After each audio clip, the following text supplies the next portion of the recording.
भीमसेन गुप्ता साहब सतना से phone line पर मेरे साथ हैं। सर नमस्कार। जी नमस्कार मैम। कैसे हैं सर? बिल्कुल अच्छी तरह।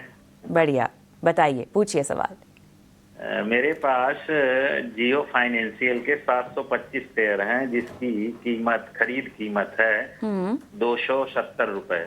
Okay sir. मैं लॉन्ग टर्म के लिए रखना चाहता हूँ। ओके। लगभग 2 से 3 साल। ओके। तो मुझे मार्गदर्शन करें।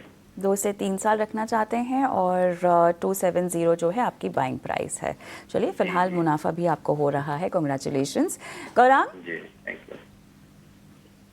तो कविता, यहाँ पर भी ये भी एक विभाजन हुई हुई कंपनी है। रिलायंस के तहत पहले कामकाज था, लेकिन फिर कुछ समय पहले एक स्पेशल सत्र में इसका मूल्यांकन निर्धारित करने के लिए आधे घंटे का सेशन था वो, और फिर कंपनी अलग होकर लिस्ट हुई। हमारी फंडामेंटल टीम की तरफ से जियो फाइनेंशियल सर्विसेज में लंबी अवधि के लिए बने रहने की राय है।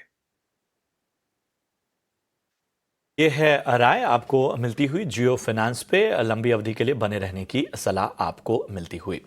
चलिए बढ़ते हैं आगे। और एक हमारे दर्शक हैं जिन्होंने बीएल पे सवाल पूछा है। अजय नाम है इनका, और इन्होंने भारत इलेक्ट्रॉनिक्स लिमिटेड के 100 शेयर लिए हैं। 286 के भाव पे इन्होंने खरीदारी की हुई है, फिलहाल मुनाफे में है। तो हम देख रहे हैं कि सरकारी शेयरों में डिफेंस क्षेत्र पर लगातार गौरांग सर नज़रिया देते रहे हैं और बुलिश नज़रिया ही रहा है। चलिए, चूंकि बहुत सारे सवाल आज डिफेंस स्टॉक पर आ रहे हैं, तो उसी कड़ी में अजय जी का भी सवाल ले लेते हैं। गौरांग सर, वैसे तो आपने विस्तृत नज़रिया दिया, बीएल पर खासतौर पर आपकी क्या राय है? ये मुनाफे में है, 286 का भाव है। पहले तो खरीद भाव जो है वो बहुत अच्छा है अजय जी का। और दूसरी सकारात्मक बात है, आपने सही फरमाया, आपकी याददाश्त की दाद देनी पड़ेगी। काफी लंबे समय से हमने रक्षा क्षेत्र को लेकर के हमारे चैनल 18 ऑफ स्वदेश पर निवेशकों का और लोगों का मार्गदर्शन किया, और उनमें स्पष्ट, और आज भी शुरुआत में जब कार्यक्रम की शुरुआत मैंने बहुत स्पष्ट रूप से कहा कि आप रक्षा क्षेत्र में निवेश करते हैं तो नजरिया 3-5 साल का रखें, अगर आपको वाकई में अच्छा खासा मुनाफा कमाने का है। भारत इलेक्ट्रॉनिक्स लिमिटेड बीईएल पर हमने हाल ही में कल परसों ही हमारे जो पहले लक्ष्यांक थे तो उसमें ऊपर की तरफ परिवर्तन किए हैं प्रशांत जी, और करीबन 440 के पार के लक्ष्यांक है, मगर ये लंबी अवधि के लिए बुनियादी दर के आधार पर हमारी टीम की तरफ से। आगे बढ़ते हैं और लखनऊ से प्रशांत सैनी साहब फोन लाइन पर मेरे साथ है। नमस्कार। नमस्कार मैम। बताइए मैम, मेरे पास इप्का लैब्स है 40 shares at the rate of 1441। At the rate of 41। Yes ma'am. और आपने कितना रुकना है इसमें? Ma'am 3 month. 3 महीने का ही समय देना है।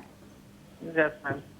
चलिए, गौरांग, अवधि तो बहुत छोटी है, पर आपका इस क्षेत्र में और कहाँ कवरेज होगा? इप्का लैबकर्स तो है ही फार्मा क्षेत्र से, फार्मास्यूटिकल क्षेत्र से समझ आता हूँ। ये कंपनी जुड़ी है इप्का लैब्स। 3 महीने में बहुत बड़ा कुछ हो नहीं लग रहा है। एक तिमाही के नतीजे, पहली तिमाही के नतीजे आएंगे, इनकी जो समय सीमा, और हम सक्षम भी नहीं है। हम जो राय देते हैं वो हमारी जो फंडामेंटल टीम है उनकी तरफ से देते हैं, और वो बुनियादी दर के आधार पर होती है लंबी अवधि के लिए। तो अगर समय की पाबंदी नहीं और लंबी अवधि का समय सीमा परिवर्तन कर सकते हैं तो हमारी टीम के तरफ से बने रहने की राय है इप्का लैब्स। ठीक है, तो ये है आपको राय मिलती हुई। गौरांग सर, अच्छा लगा आपसे चर्चा करते हुए, और तमाम निवेशकों को भी लाभ हुआ होगा आपकी तमाम सलाहों पे। औपचारिकता है, अपना डिस्क्लेमर दे दें जरा। बहुत बहुत धन्यवाद प्रशांत भाई आपका। हम तो निमित्त मात्रा है, आपका मंच, आपका चैनल है, जो हमारा सौभाग्य है हमें आपके चैनल पर आने मिलता है। जो भी राय हमने आपके समक्ष रखी है वो हमारी फंडामेंटल टीम की तरफ से है, बुनियादी दर के आधार पर। मेरा कोई निजी निवेश नहीं है। शुक्रिया करेंगे गौरांग सर, अपना कीमती समय देने के लिए, निवेशकों का मार्गदर्शन करने के लिए। चलिए।